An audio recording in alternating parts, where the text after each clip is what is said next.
Welcome back to Your Real Estate Voice with Barb Schlinker. She is your real estate voice and the host of the program as well. And this is the weekly radio show that informs and it educates you on how to buy or sell real estate with Barb Schlinker, owner of Your Home Sold Guaranteed Realty. Now, Barb, we're hearing a lot in the news about the National Association of Realtors. They've got a lawsuit and a settlement for price fixing, antitrust violations. It's a little bit complicated, but I know you can break it down, make it simple for us. How is this going to affect the real estate industry going forward?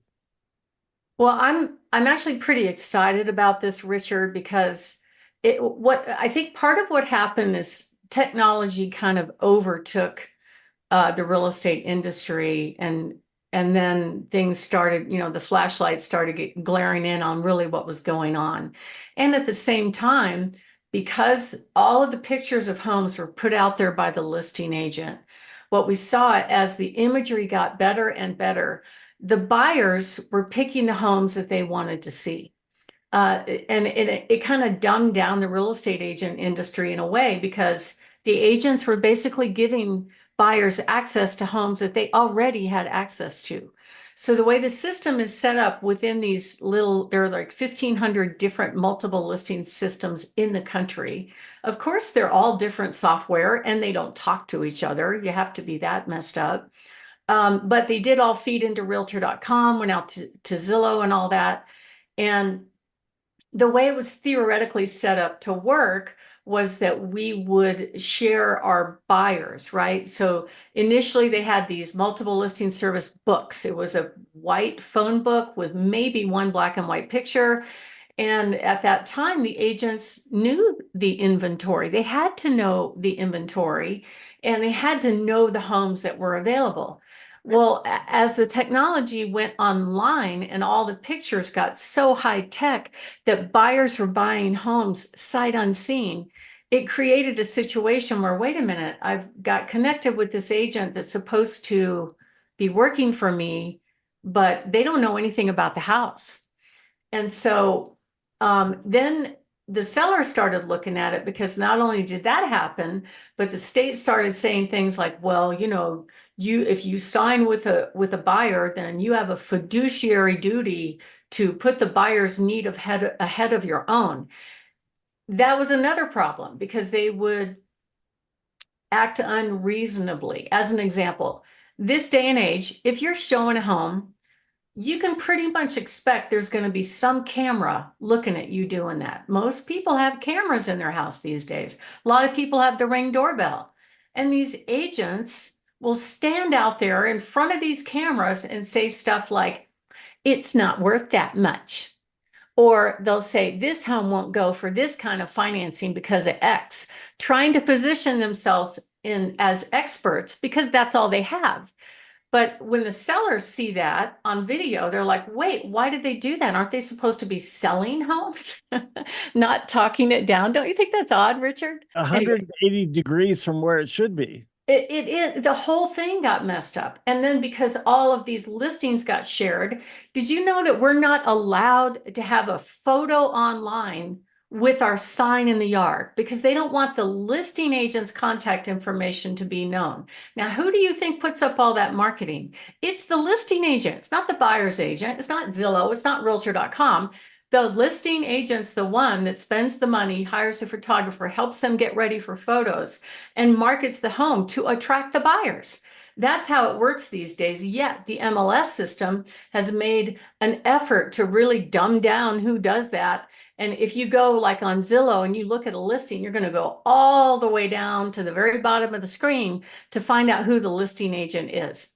I'll never forget, one day I had a listing over in Pine Creek area, beautiful attached kind of like patio homes.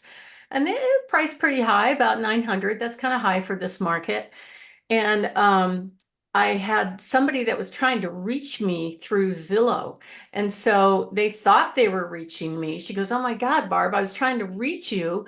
But as soon as I raised my hand to say, I want to see this home, my phone blew up with all these random agents for all these different companies wanting to show this home to me. And I just wanted to talk to you. they couldn't get to me because I was put way down at the bottom. It's almost like the whole MLS system is trying to equalize all the listings out there so that everybody has a chance to make some money. But the problem is they became overpaid door openers. And then at the same time, they'd use this fiduciary thing in order to beat up the seller on price and concessions all the way to the finish line. We have disputes at the closing table sometimes about, well, you didn't fix it the way I wanted to, or what this goes on through the whole process. So this lawsuit happened where the seller said, wait a minute, I'm paying the commission, yet I'm paying for these agents to work against me. Isn't that antitrust? And at the same time, some of these real estate companies were actually telling their agents if they don't offer X amount of commission to the buyer's agent, the agents won't show their house. They'll go show some other house because the commission is too low. That is antitrust. So the problem is the whole system was set up to take away from the agents the things that the public expects them to know how to do, which is number one, market. Number two, handle objections. Number three, negotiate. And number four, close. They don't know how to do any of these things. They became overpaid door opener messengers. I hate to say that. I know it's brutally honest, but it's unfortunately true. And so they got caught. That's what happened.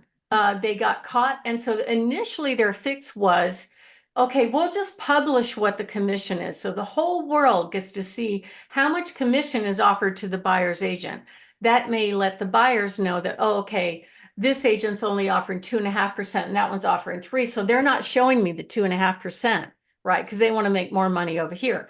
I know that happens. However, the buyers can still see the photos of the home online, and they can definitely make an effort to go see that home, because if their agent's not showing it, their agent is effectively breaching their duty, and they're abandoning basically their own client. So they can absolutely go grab that home if they want to. Plus, it pitted seller against seller. I mean, it was the dumbest solution. And so now the latest settlement, to avoid paying $1.8 billion, they cut that in by a third and said, all right, fine, we won't offer commission in the MLS at all. And all of a sudden, the agents are going to have to market, handle objections, negotiate, and close. What a thought. So I think it's the best thing that could have ever happened in the industry. And there's a lot of agents out there that are terrified because they don't know how to do it. The industry is very, very weak at training agents on how to establish their value, how to show their clients their worth.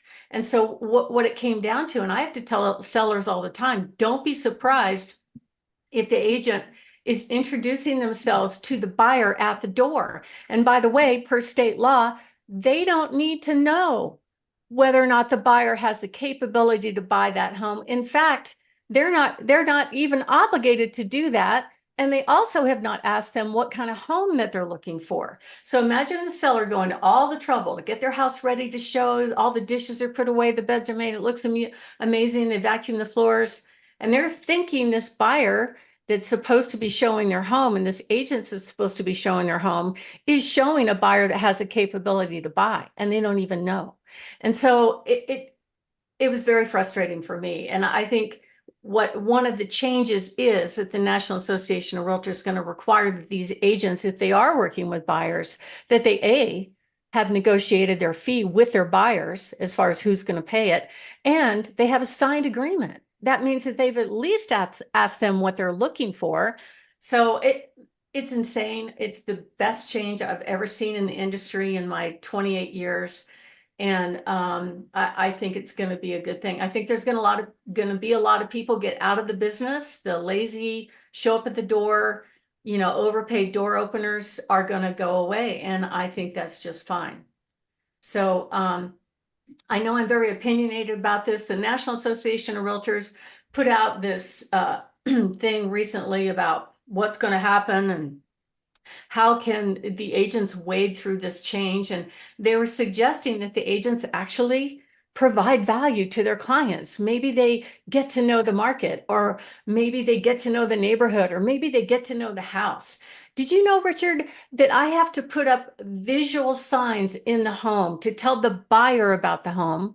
I know the buyer is probably going to read what's publicly available in the MLS. However, the agents are not. They are not, right? They're just going to wait until the buyer says, okay, I like it. And then they're like, oh, okay, fine, I'll write you an offer, right? That's how it goes right now. And it's going to be a good thing, because I think the skilled agents are going to survive this, and it's going to change. And it's a very good change for the consumers. I think it will drive some prices down. I think there's going to be some buyers that don't want to pay, $24,000 to have somebody open a door and write a 10-minute contract and show up at closing. Just this morning, I had somebody whine at me, telling me he thought it was a waste of time to attend his buyer's inspection. Now he's going to make $24,000. He was at the open house. He wrote a 10-minute contract. He's going to skip the 3-hour inspection, and he'll go to the walkthrough and closing. So there's 4 hours for 24,000. Who doesn't want that gig? And so, I push back and go, no, you must be there. Because if you're not there, it invalidates my insurance. It's license law violation, by the way. And he's like, well, it's a big waste of my time. So the good ones are going to survive. That's all I have to say. So if you are thinking of making a move, give me a call, 719-301-3900. We actually have a great free report called the 10 Questions You Should Ask Before You Hire a Real Estate Agent. You can get that on the free reports button on barbhasthebuyers.com, or give us a call at 719-301-3900. Richard? One thing, Barbara, I don't think people understand is all of this marketing, negotiating, they don't teach you that in real estate school. You've had a couple of decades to learn this over and over and over. Newer people don't get it, and that's probably why they will not remain in the business. We're going to have to take a short break. Barb Schlinker is the only agent I recommend if you're thinking about making a move. You're listening to Your Real Estate Voice with Barb Schlinker, host of the program. Short break. When we come back, we'll be talking about home inspection nightmares, and more importantly, how to avoid them when you're selling your home. Stay tuned for that.